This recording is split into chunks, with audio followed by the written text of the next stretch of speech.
Ouverture imminente de la 71e édition de la foire de Châlons. Tous les matins, nous vous donnons rendez-vous pour un live depuis le Pavillon du Futur, un lieu vraiment à découvrir autour de l'innovation. Et pour nous en parler, Arnaud Bassery, qui fait partie de l'association Le Bloc, qui est responsable de ce Pavillon du Futur. Le Pavillon du Futur, c'est quoi ? Alors le Pavillon du Futur, c'est une idée un peu saugrenue qui est née en 2016. L'objectif était de pouvoir apposer sur la foire de Châlons un espace, une parenthèse dédiée à l'innovation. De pouvoir orienter la foire sur des domaines de l'innovation, dans le monde agricole, comme dans la silver economy, comme dans l'économie de manière générale. Expérience qui a bien réussi en 2016 et on a porté avec Maxime et Le Bloc, qui est une SAS, un projet qui s'appelle Quartier Libre, qui a vécu pendant 3 mois. Et l'idée sur 2017, sur la 71e édition, c'était de pouvoir réitérer une forme de quartier libre adapté avec un pavillon du futur sur un temps de 11 jours, donc un challenge assez intéressant. Challenge qu'on a accepté de relever en lien avec Bruno, avec toute l'équipe de l'UCA. Et l'idée, c'est de pouvoir incarner sur ce pavillon du futur, sur ce dôme, qui est du coup un élément visuel un peu décalé, ce que la Champagne a d'innovant. En programmant des startups, en programmant des conférences, en réunissant plein de monde dans un même bâtiment, en essayant de secouer très fort et en regardant ce qui ressort. Notre objectif est de créer les conditions favorables de la rencontre. On veut que les PME, les grands groupes, les startups, les personnes qui ont des projets, les personnes qui portent l'innovation puissent se rencontrer dans des conditions favorables et qu'elles puissent avoir des outils fiables pour développer des projets collectifs, des projets extraordinaires et donc innovants.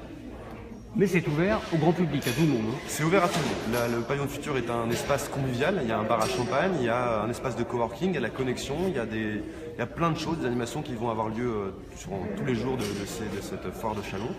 C'est un endroit qui est ouvert au public, évidemment. Animation tous les jours autour de thèmes précis. Alors aujourd'hui, par exemple, on pourra découvrir quoi plus précisément du Pavillon du Futur ? 11 jours de foire, c'est 11 thématiques qui sont toutes très liées à notre typologie économique régionale. Aujourd'hui, on est sur une journée dédiée aux tiers-lieux. Les tiers-lieux sont des espaces de création, des espaces qui permettent de faire naître l'innovation sur les territoires. Ce sont des projets qui émergent, qui sont relativement récents. Quartier Libre est une des figures de cette philosophie nouvelle qui est émergente. Aujourd'hui, on a différentes tables rondes et présentations qui vont venir ponctuer cette journée. Une première table ronde sur les tiers-lieux qui est animée par Philippe Hainaut, qui est à la base Lorraine Tech, Metz Métropole, qui est un des piliers du Blida, qui est un espace tiers-lieu messin. On a également l'équipe du Paddock qui vient sur la partie Coworking Tour, qui est un projet qu'on a accompagné, qui a eu lieu dans toute la grande région. Enfin, différentes tables rondes qui vont permettre au public de comprendre ce que sont les tiers-lieux, de comprendre les différentes typologies de tiers-lieux qui existent sur le territoire, et de pouvoir avoir un peu de fond au contenu qu'on propose, au contenu visuel qu'on propose. Il y aura d'autres tables rondes, je crois, au cours de la journée, avec des invités venus de toute la région. De toute la région, on a des personnes de Strasbourg, des personnes de Metz, même des Parisiens qui viennent participer à cette table ronde, en l'occurrence Steven Hearn, qui est le président de Saint-Io, qui est une holding qui accompagne la création de tiers-lieux sur les questions immobilières comme de contenu, production notamment de contenu vidéo, etc. La foire de Châlons est un rendez-vous qui est un rendez-vous important de la scène économique et politique française. On a également, on s'est inscrit dans ce carcan-là.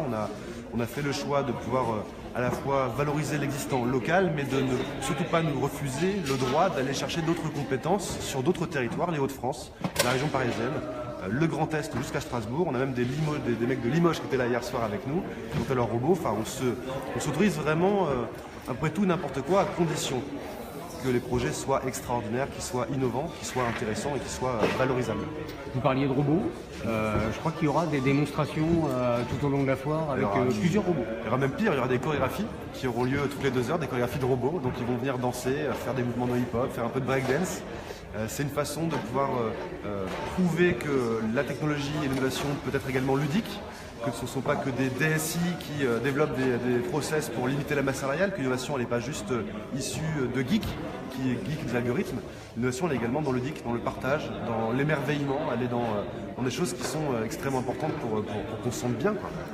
Merci, et puis à demain matin pour découvrir ce qui se passera demain sur le Pavillon du Futur de la foire de Châlons.